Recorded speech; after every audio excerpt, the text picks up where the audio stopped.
Hi there, my name is Kay Moon, and this is an astrology video for the Taurus New Moon on May 4th, 2019. Thank you so much for watching these videos. For those of you who have recently found this channel and me, thank you and welcome. If this is content that you enjoy, I invite you to like and subscribe to the channel for more, but also to help get this kind of information circulated to people who need it. All right, so let's just go ahead and dive in. This Taurus new moon took place on Saturday, May 4th, 2019 at 6:45 p.m. Eastern Time, Eastern Daylight Time. And there are a couple of things that really stand out to me as I look at the position of the moon at the halfway point here in Taurus, conjunct the sun. The first thing that I'm noticing when I see the new moon in Taurus, it's the second new moon of the astrological new year, the first new moon having been the new moon in Aries. But at the midway point in Taurus, there's this sense of things hanging in the balance as it pertains to things that nurture us, support us, allow us to feel more life, more growth, more fecundity, and ability to prosper. Taurus being about all things related to beauty and money and growth in that fashion. When I see a new moon happening right in the middle of a sign like that, there's this midway point in the collective consciousness's maturity as it pertains to those things that we're all experiencing at this time. There's this invitation on the table to take a look at what do we know is going to serve us really well as it pertains to our financial growth, our physical growth, our abundance in the physical forms, because Taurus being an earth sign pertains to all things material on the earthly plane. What do we know is going to help us grow so that we can take the next evolutionary step toward what we're here to do on planet Earth? What do we need in the world of physical form in terms of money, in terms of food, in terms of shelter, that's going to allow us to deepen our roots so that we can grow bigger trees, bigger branches, flower more fully? With this Taurus new moon and the only other symbol and planet in the sign of Taurus at this time being Uranus here at 3 degrees Taurus, this lets me know that the marker of this new moon has a lot to do with transformation and change as it pertains to the physical form. This kind of transformation and change is all about right sizing, if it were.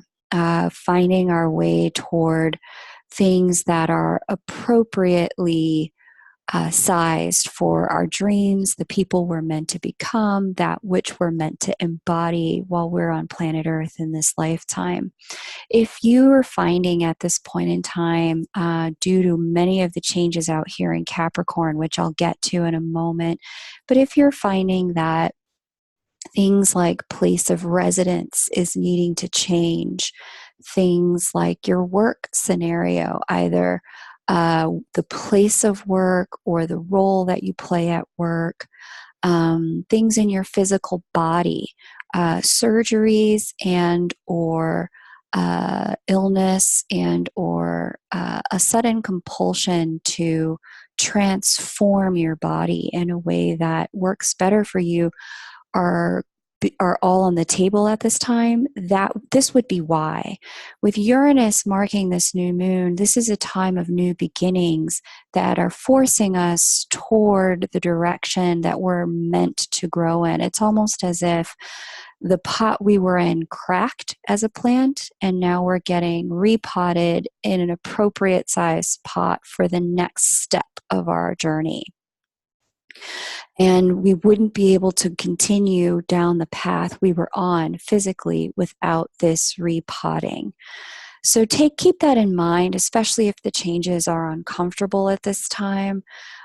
Taurus is a sign that really prefers comfort and continuity, things that allow it to really settle into feeling nurtured and cozy, and allows things to keep going as they've been. Taurus fosters quite a bit of life. It's not necessarily all about transformation, but with Uranus at the very beginning stages of Taurus, and this new moon marking that new moon in Taurus at the first new moon in Taurus as Uranus moves into Taurus, this is really a time period that's going to reveal those things that we're being called upon to change, to not settle for, to not allow to continue for the sake of stability, but instead to allow to transform for the sake of our growth and who we're meant to become. Now, interestingly, Taurus trines all the other earth signs, and so playing out in the sign of Capricorn at this time. And I've mentioned this in my other lunar update videos, new moon and full moon videos. There's this configuration out here in Capricorn that is asking all of us to rectify certain things from the past that are no longer working when it comes to that which we're meant to do on the planet. Capricorn's really a sign about legacy and tradition, hard work, work ethic, those things which we're meant to strive for in the physical form, and that we build brick by brick, day by day with sweat equity. This configuration includes the heavy hitters Pluto, Saturn, and the South Node. And in my last video, I talked about the South Node having sat between Saturn and Pluto, almost flanking these two planets flanking this energetic kind of vortex point in the current chart. And with these two flanking the South Node, there was this energy of can't escape karma, writing on the wall, the jig is up, it is time to pay the piper. Now, with the South Node having crossed over both of these in Capricorn, and again, this is all pertaining to things having to do with work, with money, with legacies, things that we've built over time. Specifically, when it has to do with work, Capricorn, and family, Cancer, where the North Node is sitting exactly opposite, there would have been this sense of needing to face some hard realities and some difficult truths. And this energy has started to play out last year when Saturn moved into Capricorn. And there was Vesta and Lilith there, where it was just like we couldn't fake it anymore. We couldn't lie to ourselves anymore. Now there's this energy as these planets begin to move retrograde, Pluto and Saturn, of an inability to lie to other people anymore. There's this sense of the truth coming out because we can't keep it under wraps anymore. These retrograde planets, especially now that the South Node has already touched Pluto, it's touched Saturn, and the South Node is going to continue to move in this retrograde fashion for the remainder of the year toward the beginning of the sign of Capricorn. There's a bit of unearthing and dredging up, uncovering things that have been in dark places that have not necessarily served us.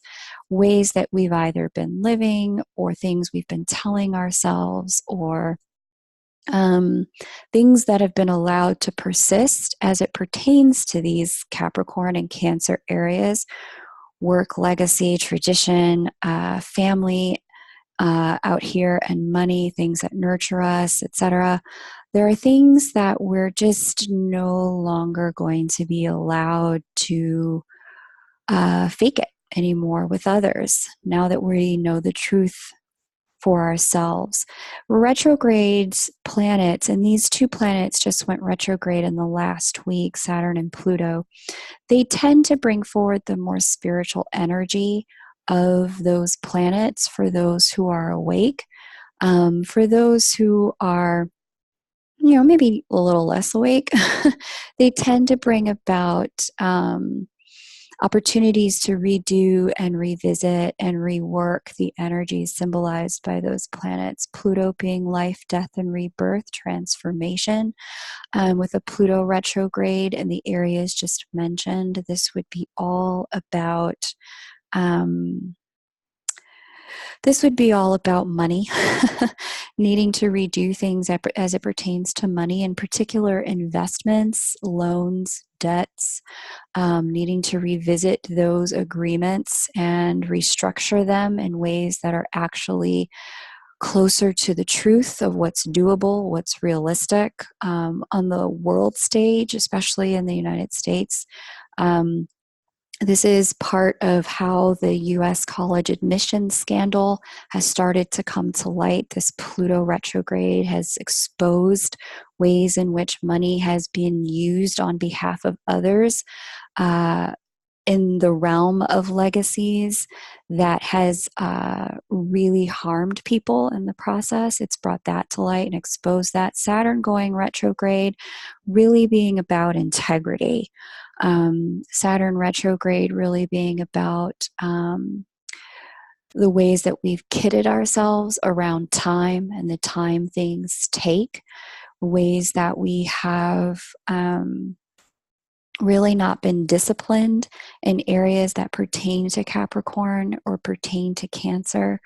And that retrograde energy really allowing us to take a good hard look at the impact of that lack of discipline, lack of structure, lack of boundaries, and providing us an opportunity to begin to rectify that. Because now, with other people who were involved in this situation or impacted by the situation, now seeing the situations for what they are,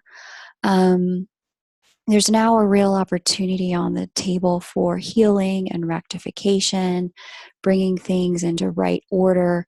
Not to say that this is without pain. These are quite painful things in some cases to have to bring to the forefront. But, when there is truth on the table, there is an opportunity for love to heal things. So, although it may be a very trying time to see those things come forward in your lives, in your friends and family's lives, in your work world, know that it's as if the universe is saying, oh, that bone never healed right. Let me re-break it so that it can heal correctly this time. That's a bit of the energy here. With Pholus going retrograde and Chariklo going retrograde, bookending this energy here, there's a bit of the spiritual influence here is one of sacrifice, recognizing where we're going to have to just call a loss and swallow our pride and take that loss for what it is, but also recognizing that we're not without the divine watching over all of this, the divine actually interceding on our behalf, working small miracles for us when we're doing the work that needs to be done. Much of this energy, trining this energy, this new moon energy out here in Taurus, is really about intention setting and taking the opportunity at this time to say to ourselves, okay, I get it. I know what needs to be done here. I know what I need to do. I know the direction in which I need to chart my ship, and I understand what's going to be required, or at least I'm willing to have a look at what's going to be required to get me there, and to start dropping the charade with ourselves and with others in order to start living the truth. Because in a lot of ways, if we're not doing that on our own, this energy right here, if you haven't already experienced it in this way, this energy is the proverbial carpet getting yanked out from underneath us. And the universe kind of going, if you don't do it, I will. So the way to leverage and harness this kind of energy is to take a look at where it is the universe is saying, hey, it's time for a new beginning in the world of the physical form. What's going to most nurture you, North Node in Cancer? What's going to bring you closer to fostering life, New Moon in Taurus? And what's going to really allow you to be yourself? That's this configuration out here in Aries. Chiron here being all about healing. Vesta here being about that which we consider holy. Again, that midpoint right in between this, in the beginning of the sign and the end of the sign, sitting really close to Venus, the cosmic attraction point in a chart. Many astrologers talk about it being love and money. I have recognized when you strip Venus down to its purest form, no connotation. It's just, it acts like a magnet in the chart. Where she goes, attention flows. We've got Eris here, discord, but Eris is really all about that place where we know we have been left out, where we actually deserve a seat at the table, and where we're not willing to sit by silently. And we're actually going to take a stand for ourselves, even if it's a little gauche or perhaps not not eloquently or elegantly done. We're just going to take that stand come hell or high water. And then Mercury, communication here. So with this kind of configuration out here in Aries, the very beginning of the zodiac, the springtime, the rebirth, the renewal, there is a commitment to self here. There is this energy in the air with this new moon that's all about, all right, I gotta focus on me. Like, I understand there's other people here, there's other, links and liaisons involved, but I've got to do what's best with me because there isn't anyone else looking out for me the way I need to at this time. So, one other thing that's really standing out about this new moon is we've got Neptune here trining this new moon north node here in Cancer. And with Neptune trining it, there is a very spiritual aspect to this. The North Node being another cosmic kind of receptor point, if you will, in the chart. The North Node really saying, hey, there's this direction that we're all being called to move in that's a bit softer, a bit kinder, a bit more nurturing, gentler, a bit more allowing of us to be in connection with those whom we consider soul family. Even if it's blood family, we're also talking about soul family here. And Neptune saying, hey, let's do this in a way that actually honors the truth of who we know we are as spiritual beings having a human experience. Now, the other way this can play out, again, for those who are not quite awake, if you haven't been doing your work, there's a little bit of illusion and self-deception here about what's possible and where things are heading. So just watch out for that. If you see people having conversations with themselves that seem to be a little self-deceptive, that's okay. This energy here is still calling them toward being truthful and honest with themselves and honoring themselves. And this energy here out in Capricorn is just going to make sure that even if they are being a little self-deceptive, the universe isn't going to allow that to hang for much longer. So you don't need to worry about waking them up. Just continue to be truthful and honest with yourself. Chart the course of your ship in the direction that brings you toward your own healing, and keep your own healing holy and stay truthful about that communication. And you'll be just fine weathering this kind of energy. If you're curious about specifically where this rectification is taking place in your life or the lives of those you love out here in Capricorn, and what you're really being called to with this North Node in Cancer, let me know. I'd be happy to take a look at that in your chart for you. Your house position will really let us know where that's taking place in your life because this energy is going to be going on all year. And the more we work with it instead of against it, the easier it will be for these planets to really honor us with their energetic hard work. There's some stuff I've been working with this Capricorn energy and Pluto for some time. I've actually just received a really large cosmic reward for it to the tune of about $60,000. So know that if you are doing your work, the universe will work with you. It's just a matter of showing up for it. So I'd be happy to look at that for you. Just give me an email. At krysalismoon@gmail.com. That's KRYSALIS @gmail.com. And I'd be happy to set up a chart reading for you. Once again, if you like this content, please like the video, leave me a comment, and go ahead and subscribe. I look forward to hearing from you.